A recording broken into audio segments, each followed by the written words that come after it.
नमस्कार। मैं अमितेश त्रिवेदी आज आप लोगों से अपने इस वीडियो के माध्यम से इस बारे में चर्चा करूंगा कि हमारे पैरों में सूजन क्यों होती है।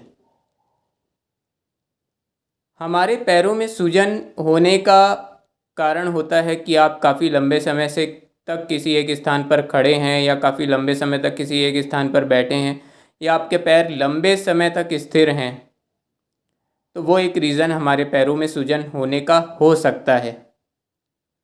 अब आप सोच रहे होंगे कि काफ़ी लंबे समय तक किसी एक स्थान पर खड़े रहने से या काफ़ी लंबे समय तक किसी एक स्थान पर बैठे रहने से पैरों में सूजन कैसे हो सकती है।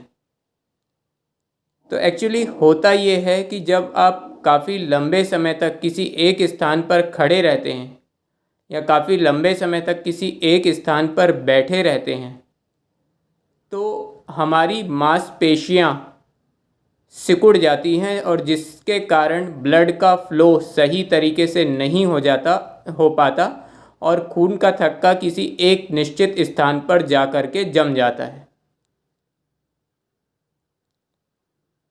पैरों में सूजन होने का एक कारण डीवीटी भी होता है। डीवीटी जिसे डीप वेन थ्रोम्बोसिस कहा जाता है और हिंदी में इसे गहरी नस घनास्त्रता कहते हैं। यदि मैं डीप वेन थ्रोम्बोसिस को परिभाषित करूं, तो मैं ये कह सकता हूं कि हमारे शरीर की एक या एक से अधिक कई गहरी नसों में रक्त के थक्के का जमा हो जाना डीवीटी कहलाता है या डीप वेन थ्रोम्बोसिस कहलाता है। डीप वेन थ्रोम्बोसिस के कारण क्या होते हैं? डीप वेन थ्रोम्बोसिस होने के कई कारण, कई रीजंस होते हैं, जैसे उच्च रक्तचाप, हाई ब्लड प्रेशर बहुत ज़्यादा हाई हो जाना, उसके कारण भी डीप वेन थ्रोम्बोसिस हो सकता है। स्मोकिंग करना, धूम्रपान करना, इस वजह से भी डीप वेन थ्रोम्बोसिस की प्रॉब्लम आ सकती है, क्योंकि स्मोकिंग करने के कारण भी जो लोग स्मोकिंग करते हैं उनके शरीर में इन्फेक्शन जाता है।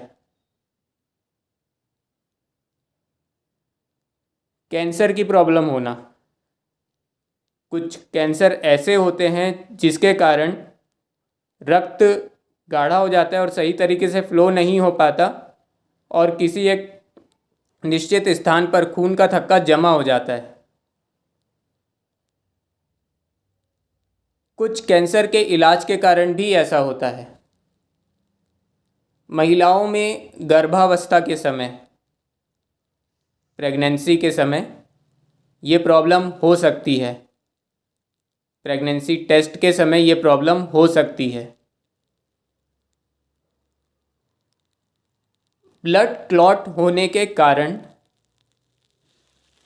हृदय हृदय रोग भी होता है, हार्ट अटैक भी आ सकता है ब्लड क्लॉट होने के कारण।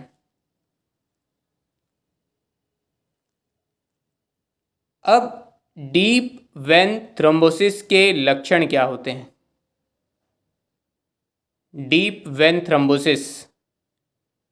थ्रोम्बोसिस के लक्षण ये होते हैं कि जिस स्थान पर ये हुआ है वहाँ लाल हो जाना, गर्म हो जाना, तेज दर्द होना, उस स्थान पर छूने से दर्द होना, ये सारे लक्षण डीप वेन थ्रोम्बोसिस के हो सकते हैं।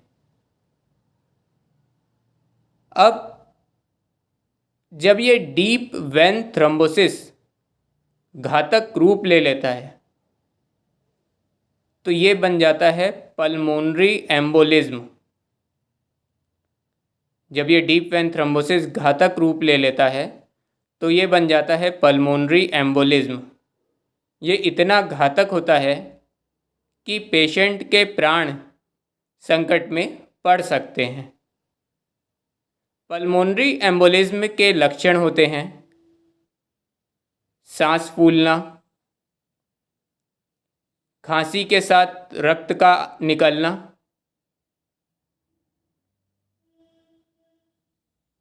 गहरी सांस लेते समय तकलीफ होना, ये सारे लक्षण पल्मोनरी एम्बोलिज्म के हो सकते हैं। डीप वेन थ्रोम्बोसिस की प्रॉब्लम यदि आपको लगती है तो आप तुरंत डॉक्टर की सलाह ले सकते हैं। डॉक्टर इसका ट्रीटमेंट करने के लिए दवाइयाँ देते हैं जो रक्त को पतला करने का काम करती है, जिससे आपकी बॉडी में रक्त सही तरीके से फ्लो हो सके, जिसके कारण किसी एक निश्चित स्थान पर खून का थक्का जमा ना हो पाए।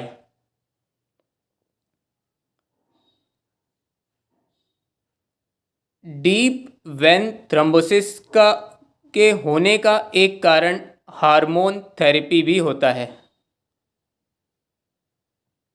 हार्मोन थेरेपी वो होती है जिसमें मेडिकल ट्रीटमेंट में हार्मोन्स का यूज़ किया जाता है। यदि मैं हार्मोन्स को परिभाषित करूं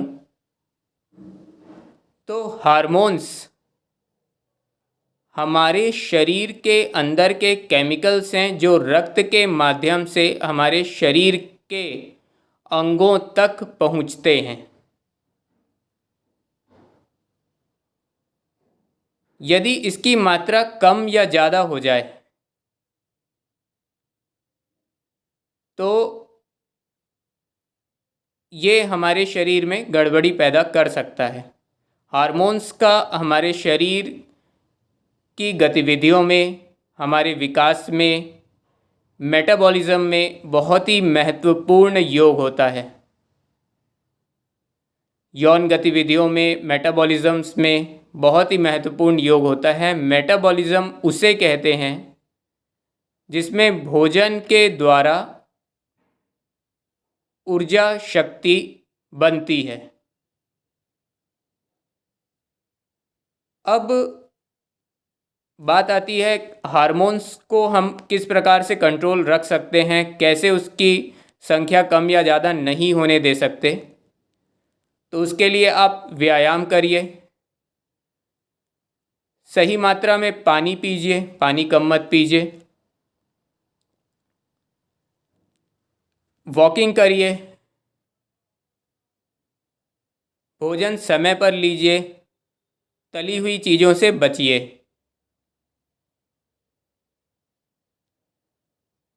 और अपनी सेहत का विशेष रूप से ध्यान रखिए, प्राणायाम करिए, व्यायाम करिए।